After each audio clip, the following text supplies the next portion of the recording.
In 2015, you were at the height of your career. You were the most famous fitness influencer. You started the whole aesthetic fitness trend. And then suddenly something happened in 2015, 2016, and your online presence started to dwindle a little bit. Can you tell me a bit more about this? Well, I think it all started in the end of 2014, but I didn't accept it. I started having pain in my tendons in the forearms. I remember that I was training with pain every day, but I was at that point of my life, I couldn't imagine to stop training. This was my life. It is my life now. It was my life back then. But back then, it was also like my career. I was trying to go on top, even climbing higher tops. And I remember that I couldn't imagine even to stop for 1 or 2 days just to rest. And I continued to train with pain every day. I was going to gym. I had pains before. So and most of the time they just went away, So I was hoping that time is going to be the same, but it was different because the pain was getting even worse every day. So in the beginning of 2015, I decided to stop, and I thought that probably I would stop for, let's say, 2 weeks, and the pain would go away. It was even hard to imagine, to stop for 2 weeks back then. But I stopped training, I started physiotherapy, and the pain was staying there. So I couldn't train for months, weeks before became months. I remember actually that I continued to train legs after that because, I said I would stop training upper body and I would just train legs. I would train them heavier because they were my weak part. And probably on the second or third workout, my legs started hurting also. So at that point, I couldn't do anything. It was 2015. I started physio. Physio wasn't helping. I remember that at some point, the pain in my forearms was so bad I couldn't use my phone. I couldn't pick up a glass. I couldn't use the mouse. I couldn't use the keyboard. So I was, I couldn't do anything in life. And at that point, I decided, okay, let's do surgery then, because that's what doctor suggested. You were presented with the option to do either physiotherapy or surgery. But I did physiotherapy for months and it didn't help. And I think one of my mistakes was that I totally stopped doing, all kind of exercises, and because at that point of my life, I couldn't imagine to train at 50, 60%, I was always training at 100. And can you imagine like going every day to be the best, and at some point you go and say, oh, I'm going to train at 50%, I'm going to train at 20%, I'm going to lift light weights. I just couldn't. My mindset at that point was like that. So the physio wasn't helping, so the only option was to do surgeries. And at that point I underestimated the surgeries because I never had surgeries before. I thought that you make a surgery and doctor said after 3 months you're ready to go. But they didn't tell me how important was the actual recovery period. So I underestimated the whole situation. Even though after that I did 4 surgeries in a couple of months. When was that? What year? I began the first 2 surgeries in the end of 2015, the beginning 2016. And I was pretty sure that I'm gonna come back really fast. I'm strong. I don't care. If other people came back from that shit, I can come back. Do me one after another. This was also a mistake as I'm looking at it now. And I started doing these surgeries, and I remember that recovery period wasn't going the way it should be. I was still having pain. Even though it was a slower process, I started going to the gym, and I started to get my shape back. I think it was too fast. I had pain, but I was pushing, because that's the only way I know. And probably for 6 months, I got to a certain shape, which was probably 70-80% of what I was before. And I couldn't do a lot of exercises. I couldn't do the same weights as before, but I was, still training. Then I started living the same life as I was living before, but I remember I wasn't happy. I wasn't happy because I couldn't train the same way as I was training before. And I was watching a lot of comments on social media. People wanted me to show how I train at the moment. But I wasn't happy with the way I trained, because let's say I was training with the 60-70% of the weights I was training before, because I was always training as heavy as I can. So I think the size that I got back was mainly from muscle memory. It wasn't from very heavy workouts. So even at that point of my life, I got my shape back like 80%, but I wasn't happy with my life. And then I remember that I went to so many expos, and once I was in Russia for one expo, and I saw one comment on my Instagram. So it was a guy that says, "Oh, you look good, but you don't look like before." It's not like you were. Yeah, which was actually the truth, but I was mad because he doesn't know how I feel. People just look at you and they say, "Oh, you don't look like before, the same as before. You're not the same." But man, you don't know that I'm in pain all the time, and that's what made me mad. And I said, I'm gonna show them that I'm the best in this thing, because certainly they forgot, right?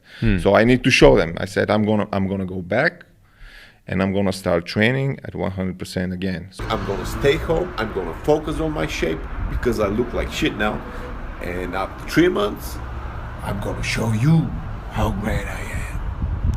So I start training and doing the same stuff again.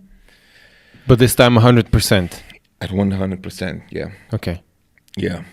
And I remember I trained like that for 3 months, not more. And not 3 months, but 3 weeks. And the pain started coming again, even worse. Like the pain in the tendons, it started spread around the whole body.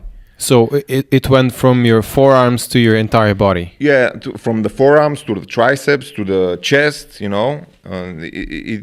It was everywhere, on the legs also. And at that point of my life, it was probably the hardest, because I went through all that shit with the surgeries.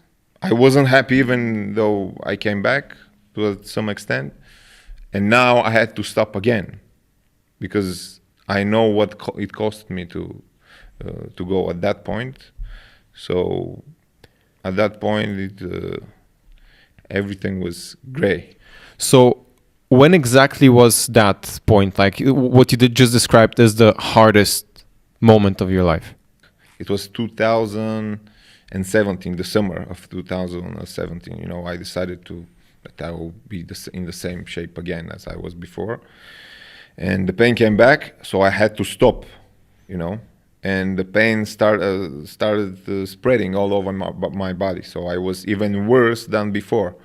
And after so many surgeries, I didn't know what to do now. Like I did 4 surgeries, so what I have to do surgeries again, I know what it costed me, and they didn't help that much, so what is now?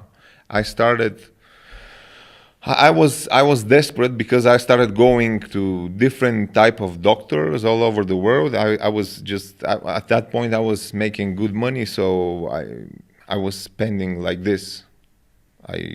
I just wanted to get my life back as before. How bad was the pain? Can you describe? Because to me as a fan, and this is the image I know of you, that you push really hard, that you don't stop no matter what happens, and you just proved it with your words. But then this must have been so bad, like the pain must have been so bad that you had to stop again. So can you describe to me as a fan and to your other fans what obstacles you encountered in your everyday life so we can get an idea? Well, the pain isn't like so bad, but it still limits you to do workouts, because when you go to train, like it's tendonitis, right? And when you go to train, it gets worse after the training. That's the thing. So if you go to train now, you know that tomorrow you're gonna have worse pain, you know. And the thing is that I had it all over my body, so it was limiting for me for everything. You know, I couldn't do anything in the gym. That was the problem. And once I stopped going to the gym, it was totally depression. You know, I didn't know what to do with my life. That was the hard part, because I realized that all my life I was doing sports, you know, and this is the only way I know to live, to wake up every morning and to, you know, chase my dreams, to try to become better than yesterday. And once I had all these problems, I couldn't do this anymore. So I didn't know why should I live? What's the point of everything? So you started questioning what's the point of life? Oh, I can say that to me at that point I felt like I'm dead, and that's it. Like I don't feel like I'm living, you know. I didn't feel that I'm alive. When I was watching social media, I see all these people going to gym, which made me like very depressed. Like I'm looking at them and I'm like, oh, they don't realize what they have. I'm dreaming for this, you know. I want to have this health so I can go to the gym. This is the only thing I know. That's the thing that I live for. And I was depressed. I wasn't going out. You know, my body wasn't looking the same as it was looking before. And with all this popularity that I had at the moment, I was trying to hide myself, because I was ashamed of what I was. I never went to the beach because, you know, I was ashamed that probably someone will recognize me and say, look how he looks now. How long is that period that you had to go through, like the hard one? The very hard one, it was like 2 years, since 2017 till the beginning of 2020. And I think 2020, it was really hard for everyone, but for me it was perfect. You know, I felt that I'm alive again, you know. Why was that? What changed? I don't know, like my mentality changed. I had less pain, so I started going to gym, even though it's not 100%. I realized that the most important thing for me is to feel that I'm doing something for myself and for my body, you know, that I'm trying to progress every day. You know, this thing is what keeps me alive. But I can say that in 2018 it was probably the hardest part, because I had another surgery on my leg. So my leg was open, you know. I had very big surgery with cartilage replacement. Okay. Yeah. At the same time, I had pain on my hips. Wow. Yeah. And at the same time, I developed a condition which is called coccydynia, which you have pain on the tailbone. I can't lay on my back, you know. I can't sit without with a pillow, special pillow. Wow. Okay, and I had this at the same time, and I couldn't sleep because I didn't have a position to sleep on. You know, when I'm on my side, my hip hurts, my both hips. You know, when on my back, my tailbone hurts. When I'm on my front, you know, my knee hurts because I have a surgery. And I was sleeping on these painkillers for months, just because I couldn't relax, you know. And when you're like this, your nervous system, to feel pain all the time and to have not a single moment that you can relax because you don't have pain, it just drives you crazy. And I remember at some point I was, you know, the pain was so bad and I couldn't relax. I started hitting my head in the wall. I didn't know why I was doing it, but it just, I wanted the pain to be somewhere else, you know? And I started laughing for no reason. I was just staying at home for months like this, and I was doing this thing. And I said, at that point, I thought that I'm going crazy. So this is when I decided to go to, therapist, at least so I can, because I certainly thought that I'm going crazy, because all of these things. And you talk with the therapist? I started going to therapists. I went to 3 therapists, and the first 2, they didn't help me. The third one, maybe because he was man and he understood me more, he helped me in some way. I started feeling more, more confident, because the thing was that during these times I lost my confidence. Like, I didn't have confidence at all. I never had confidence. I didn't know who I was. And I remember when I started going to the gym, when I started doing business with fitness and everything, I was becoming more and more confident, because things start to work your way. And you feel that you can handle everything. And at some point in my life, because before this thing happened, I was very confident that I can fix everything. If I have problem, I fix it. I can do everything. You feel strong, you feel confident, but when all these things happened, I realized that I can't. Not everything's up to me, and all my health problems I couldn't handle.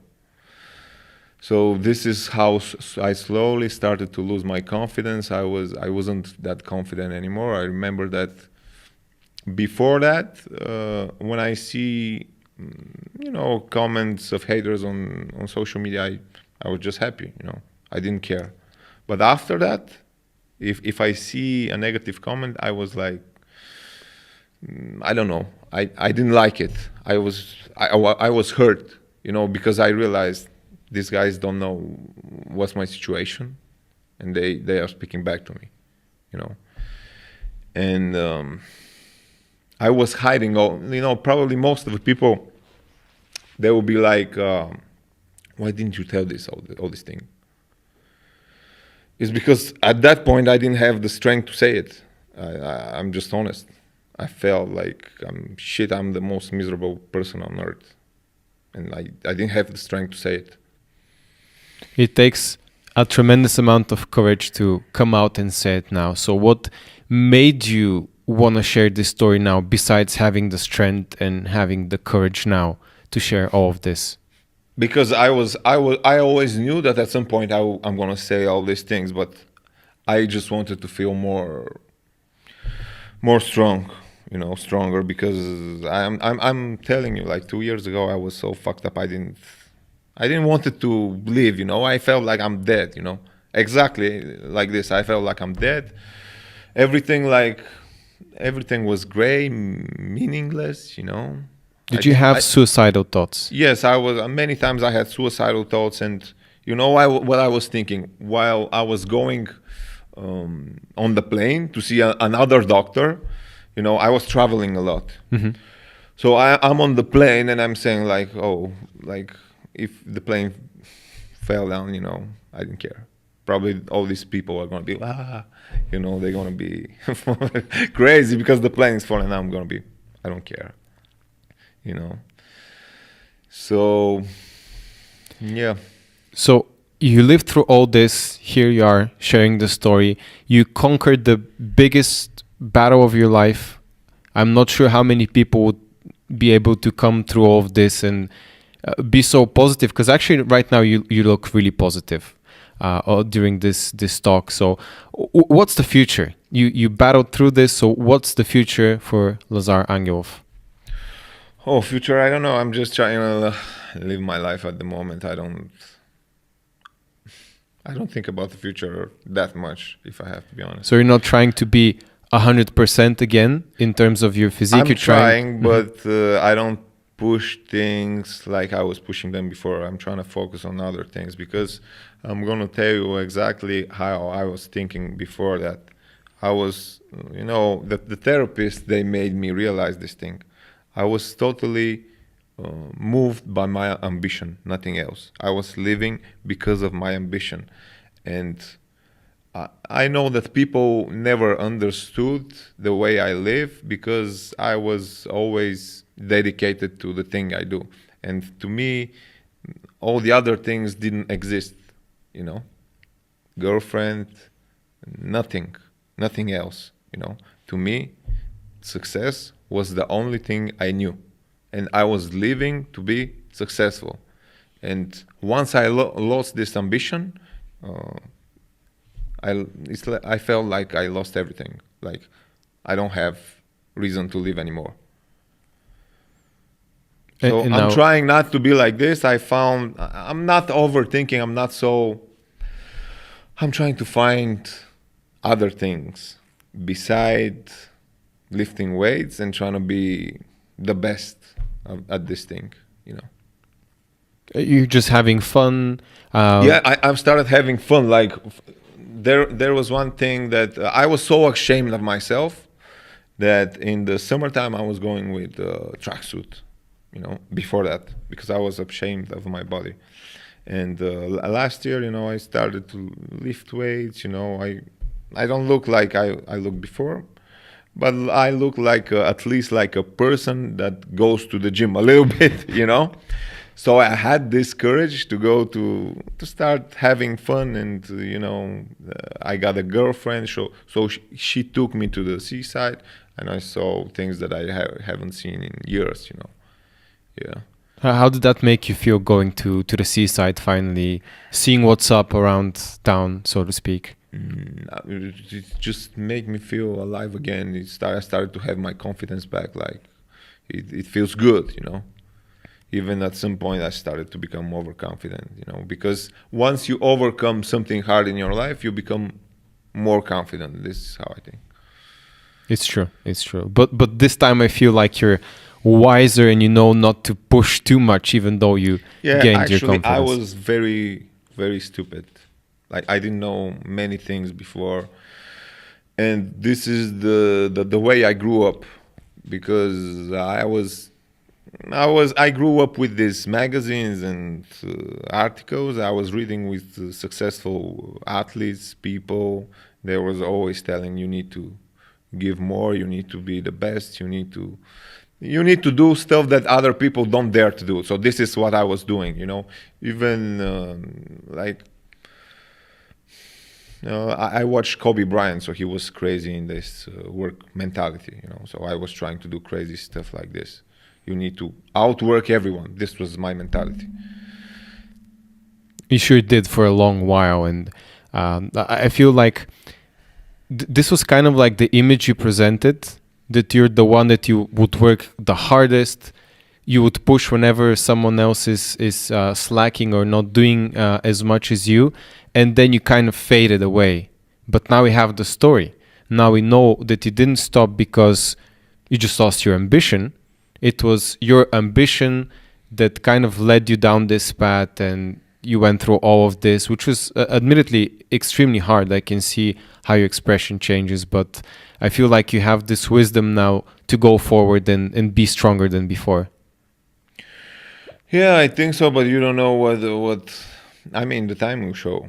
I don't know what's going to happen, but yes, I'm wiser, and I know how to handle things. And now after all this thing, I started realizing things in the past and where I did wrong. Because when I'm going to tell you exactly when I was in this social media bubble, and I was trying to be the best in this thing. I was trying to have the most aesthetic body, I was trying to be the most popular. You don't see the outside, how you don't see the other stuff, Why do you do it? Is it right? Is it wrong? I just push without knowing why. And you achieved it. You achieved it for sure. Up until a point, as you mentioned. But what I'm trying to get at right now is you have this wisdom now, so you're in front of all your fans at the moment, and me as a fan of you as well. What would you like to say after coming through all of this? If you had like 1 or 2 pieces of advice that you would like to give.